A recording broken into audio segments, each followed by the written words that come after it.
Vous avez parlé de nervis. Moi, en tant que citoyen sénégalais, je voudrais peut-être qu'on parle des causes. Moi, j'ai vu des personnes qui se sont organisées pour défendre leur quartier. J'ai noté, par exemple, que depuis 2021, il y a des appels répétitifs dans les médias à incendier des sièges de partis politiques.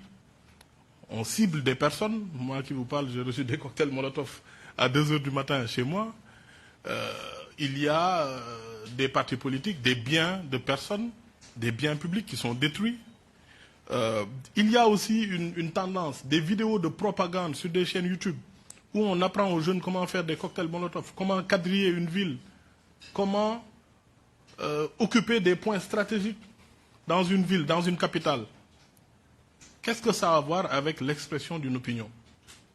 Et ça, c'est dans les médias, c'est dans les réseaux sociaux, vous les voyez tous.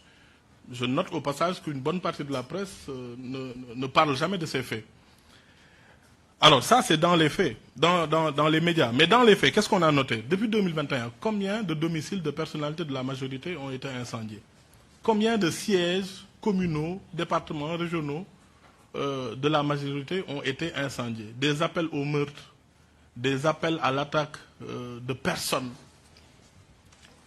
Vous avez noté aussi des attaques de commissariats, de casernes de gendarmerie, des appels dans les médias, mais aussi des faits sur le terrain.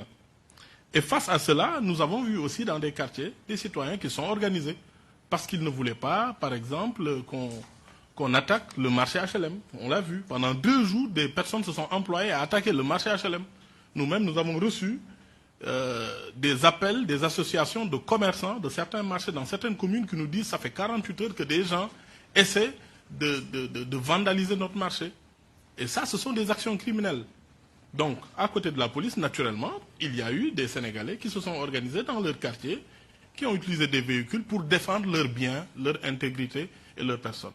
Moi, ce qui m'étonne, c'est que ceux qui appellent, ceux qui attaquent, ceux qui incendient, on n'en parle jamais.